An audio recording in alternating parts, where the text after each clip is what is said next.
সিলেট ওসমানী মেডিকেলে ইন্টার্ন চিকিৎসকদের সাথে রোগীর স্বজনদের সংঘর্ষের ঘটনায় আজও কর্মবিরতিতে ইন্টার্ন চিকিৎসকরা। দর্শক এ বিষয়ে আরও জানাতে যুক্ত হচ্ছেন আমাদের সহকর্মী নাবিল হোসেন। আমরা যাচ্ছি তার কাছে। নাবিল, কর্মবিরতিতে থাকা ইন্টার্ন চিকিৎসকরা কি বলছেন, রোগীদের অবস্থায় বা কেমন? New Zealand dairy excellence in quality. Murphy, দেখুন, ইন্টার্ন চিকিৎসকরা তাদের গতকালের যে অবস্থান সেই অবস্থানেই আসলে আছেন। অর্থাৎ তারা বলছেন তাদের যে নিরাপত্তার যে বিষয়টি, সেই বিষয়টি যতক্ষণ পর্যন্ত নিশ্চিত না হচ্ছে ততক্ষণ পর্যন্ত তারা তাদের কাজে ফিরে যাবেন না।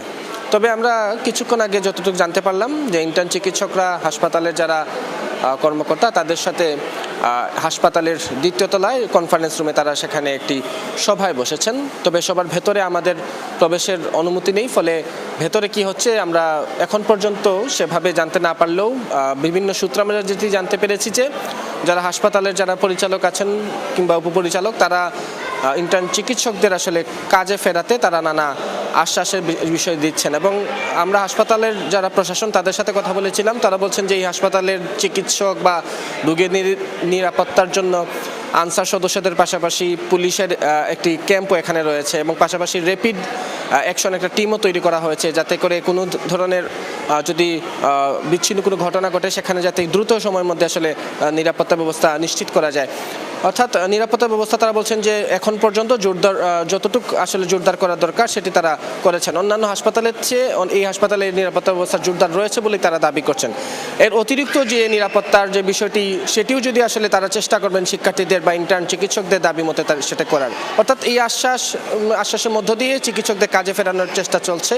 তবে যেহেতু একটা হাসপাতাল বিভাগীয়, এই হাসপাতাল এমনিতেই জনবল সংকটে জর্জরিত, প্রতিদিন জনবলের থেকে 5-6 গুণ বেশি সক্ষমতা থেকে 5-6 গুণ বেশি রোগী এখানে ভর্তি হয়, তাদের সেবা দিতে এমনিতেই হিমশিম খেতে হয় চিকিৎসক বা প্রশাসনের কর্মকর্তাদের হাসপাতালের।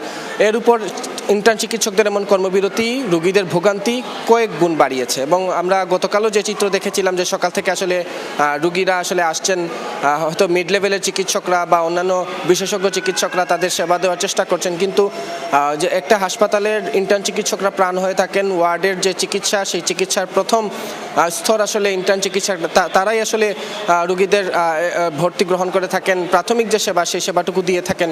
ফলে ইন্টার্ন চিকিৎসকরা এই যে কর্মবিরতি পালন করছেন এতে করে যে দুর্ভোগ, সেই দুর্ভোগ আসলে সীমাহীন হয়ে দাঁড়িয়েছে। তবে হাসপাতালের কর্তৃপক্ষ আমাদেরকে জানিয়েছেন যে সভা চলছে, সেই সভা থেকে তারা ভালো কিছু আশা করছেন, যাতে ইন্টার্ন চিকিৎসকদের আশ্বাস দিয়ে তারা যাতে কাজে ফেরাতে পারেন সেই চেষ্টাই আসলে চলছে। মারফি। নাবিল, ধন্যবাদ আমাদের সঙ্গে যুক্ত হবার জন্য।